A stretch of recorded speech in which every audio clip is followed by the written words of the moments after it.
ধন্যবাদ আপনাদের। তো আপনারা সবাই জানেন যে মাগুরা ২৫০ শয্যা বিশিষ্ট হাসপাতালে প্রতিদিনই প্রায় ৫০০ থেকে ৬০০ জন রোগী থাকেন। এই মাগুরা ২৫০ শয্যা বিশিষ্ট হাসপাতালটাও কিন্তু দুই ভাগে বিভক্ত। এর ভিতরে ১০০ শয্যার যে জায়গাটা তারা পুরা মাগুরা মেডিকেল কলেজ ওনারা ব্যবহার করেন এবং বাকি নতুন বিল্ডিংয়ের যে ১৫০ শয্যা বিশিষ্ট ভবনটি এটা মেইনলি রোগী এখানে ভর্তির জন্য ব্যবহৃত হয়ে থাকে।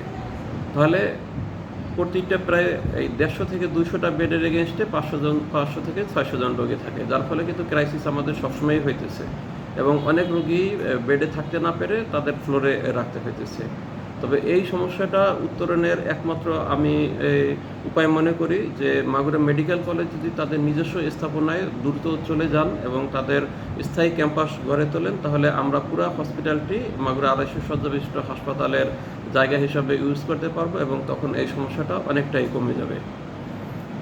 আচ্ছা, বাইরের জেলা থেকে যে রুগী আসে বিভিন্ন জেলার ঝিনাইদহ পার্শ্ববর্তী আমাদের নিজস্ব চাহিদা মেটাতে আমরা এটা লিফটের সমস্যা। হ্যাঁ, আপনারা জানেন যে এখানে কোনো র্যাম্প সিঁড়ির ব্যবস্থা নেই এবং লিফট দুইটি প্রায় অচল অবস্থায় পড়ে থাকে। এ ব্যাপারে আমরা গণপূর্ত বিভাগের সাথে অনেকবার কথা বলেছি। ওনারা বলছেন যে এক্ষেত্রে তারা চাহিদা দিয়েছেন যদি টাকা পয়সা যদি ওনারা বাজেট পান তাহলে নতুন লিফট দেবেন। নতুন লিফট পেলে হয়তো এই সমস্যাটা সমাধান হয়ে যাবে আশা করা যায়। আর এখানে চিকিৎসক সংকটে রয়েছে, আমরা ঊর্ধ্বতন কর্তৃপক্ষের সাথে কথা বলেছি।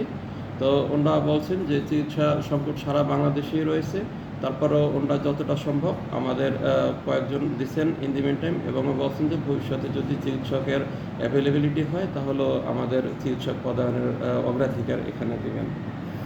এবং আরেকটা বলেছেন যে হাসপাতালে আরেকটু পরিষ্কার পরিচ্ছন্নতা হইলে ভালো হইতো। হ্যাঁ, এটা ঠিক। আমাদের পরিচ্ছন্নতা কর্মী মাত্র টোটাল ১৩ থেকে ১৪ জন।